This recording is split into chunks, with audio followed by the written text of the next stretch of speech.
आछी के मेलामा।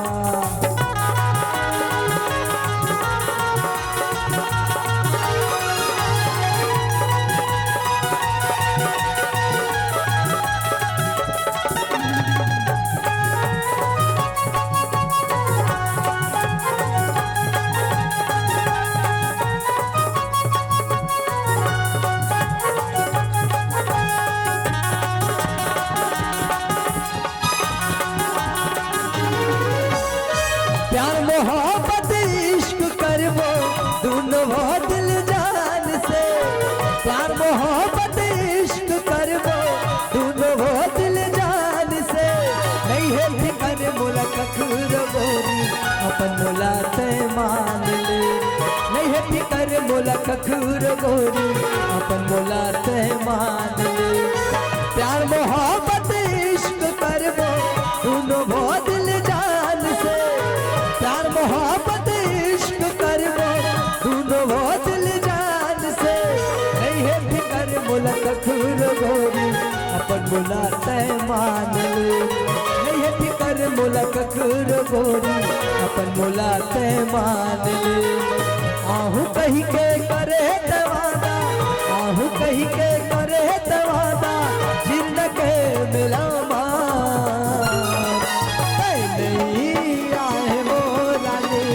आछी के मेलामा। नहीं आए वो गोरी आछी के मेलामा।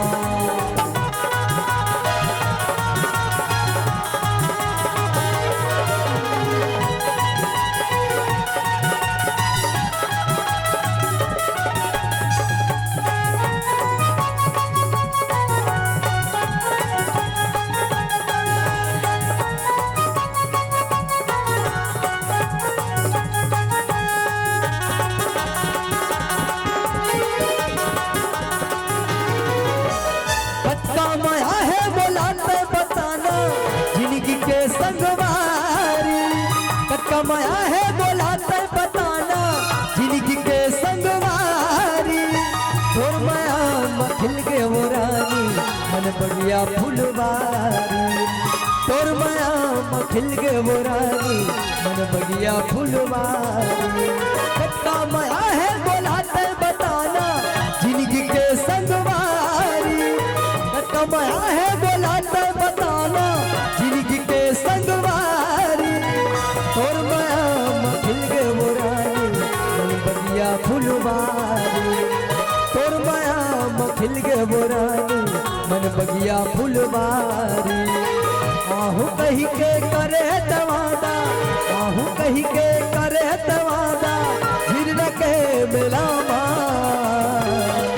नहीं आए वो रानी आछी के मेलामा। नहीं आए वो रानी आछी के मेलामा।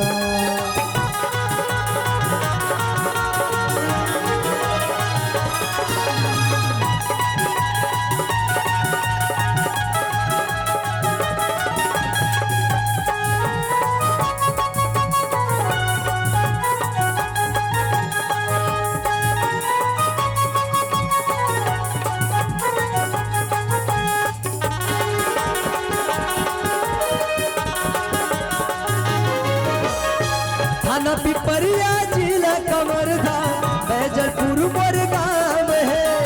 थाना पिपरिया जिला कमरधा बैजलपुर मोर गाँव है।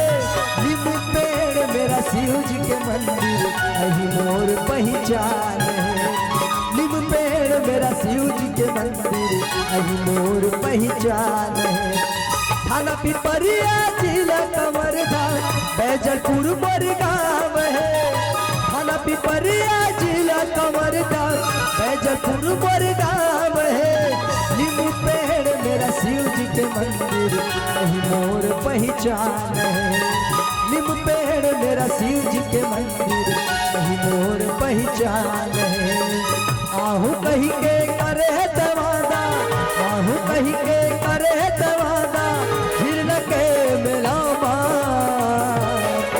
नहीं आए वो रानी आछी के मेलामा।